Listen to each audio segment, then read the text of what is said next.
हमले की साजिश रचने वालों को उनकी कल्पना से भी बड़ी सजा मिलेगी।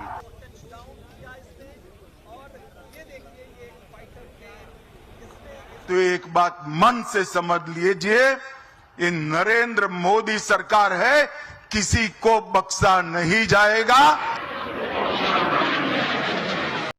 দর্শক, আপনারা দেখলেন যে ভারতীয় বিমান বাহিনীর শক্তি প্রদর্শন চলছে। মানে কি বলবেন, এটাকে যে যুদ্ধের আগে শেষ প্রস্তুতি।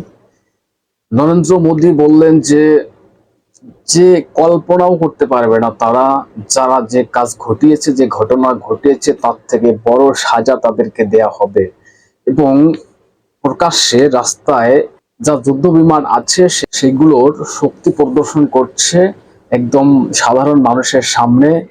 কোথায় করেছে? উত্তরপ্রদেশের শাহজাহানপুরে। আপনারা জানেন গঙ্গা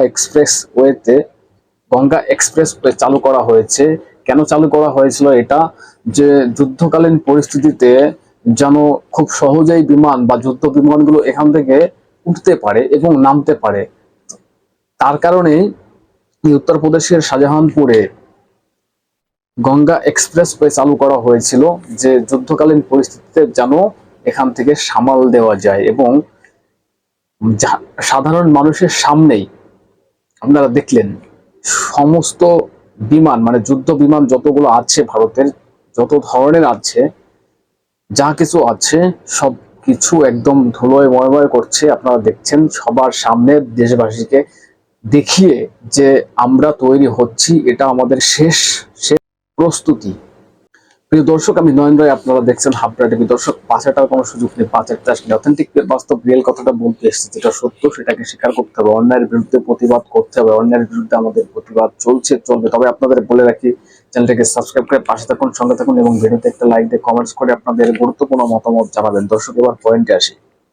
আপনারা জানেন যে কাশ্মীরে যে ঘটনা ঘটানো হয়েছে, এটা পাকিস্তানকে ছেড়ে দেওয়ার মতন কোনো জায়গায় ভারত নেই, বা এরকম কোনো মন মানসিকতায় ভারত নেই। আপনারা কয়েকদিন আগে দেখেছেন 3 সেনাপ্রধানকে নিয়ে নরেন্দ্র মোদী বৈঠক করেছেন এবং তাদেরকে ফ্রি হ্যান্ড দেওয়া হয়েছে যে তোমরা ঝাঁপিয়ে পড়ো। কিন্তু সেখান থেকে খবর ছিল যে পাকিস্তানের এক তথ্যমন্ত্রী, আপনারা জানেন, সেখানে রাত 2টোর সময় উঠে, মানে রাত জেগে না ঘুমিয়ে ফেসবুক করছে বা ভিডিও করছে যে ভারত 24 থেকে 48 ঘন্টার ভিতরে আমাদেরকে হামলা করতে পারবে। মানে এটা কেন করছে?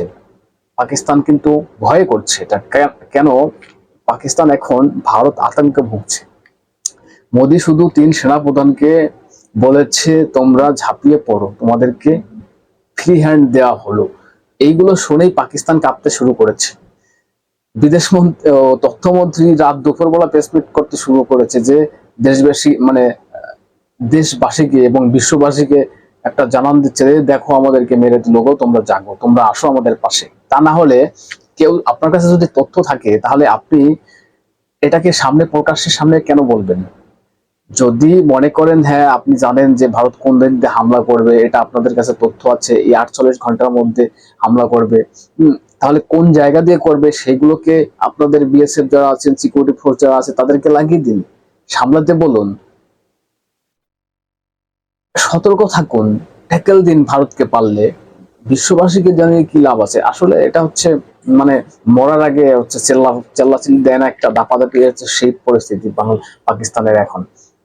তবে আরো খবর আপনাদের জানাই, আপনারা জানেন যে ভারত মানে পাকিস্তানের কয়েকটা মিডিয়া, মানে মেনস্ট্রিম মিডিয়া এবং ইউটিউব চ্যানেল ব্যান করেছে।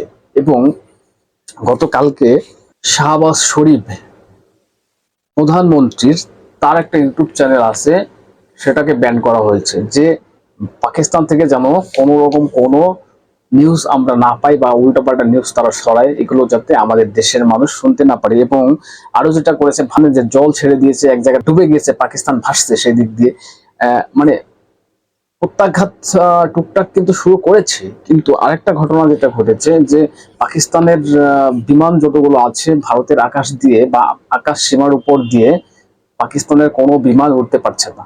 ভারত একদম নিষেধাজ্ঞা জারি করেছে যে পাকিস্তানের কোনো বিমান ভারত সীমার বা ভারত আকাশ সীমার উপর দিয়ে যেতে পারবে না, তাদেরকে রুলস চেঞ্জ করতে যেতে হবে, চেঞ্জ করে যেতে হবে। এবং এক একটা বিমানের পিছনে পাকিস্তানের প্রায় 60 লক্ষ টাকার উপরে খরচা, মানে ঘুরে যাওয়ার জন্য কোনো ভারতীয় আকাশ সীমা পাকিস্তান বিমান বন্দর বা বিমান ব্যবহার করতে পারবে না। আমি আরেকটা ভিডিও আপনাদের দেখাবো, যে আপনারা জানেন যে পাকিস্তানের যিনি সেনাপ্রধান আছেন তাকে নিয়ে কিন্তু বিদ্রোহ চলছে অলরেডি, এবং যারা 1200+ সেনা পাকিস্তানের সেখানে রিজাইন দিতে চলেছে, বলছে আমরা সেনাবাহিনীতে থাকতে চাই না। এবং এখন সেগুলো ভারত থেকে কি করে ট্যাকেল দেবে? সাধারণ মানুষকে ধরে ধরে এনে নিয়ে আসছে যে সেনায় জয়েন করতে হবে, সেনায় জয়েন করতে হবে। যারা বন্দুক চালাতে পারছে না তারা সেনায় জয়েন করবে। দেখুন একবার সেই ভিডিও।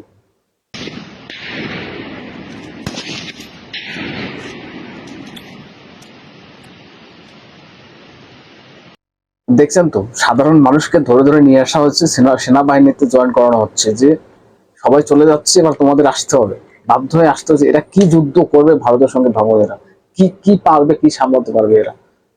কিন্তু সামলাতে পারুক, সেনা মানে পাকিস্তানি সেনা রিজাইন দেখ, বিদেশ মন্ত্রী পালিয়ে যাক, শুনছেন তো আপনারা, এবং সেনা প্রধান তাকে খুঁজে পাওয়া যাচ্ছে না।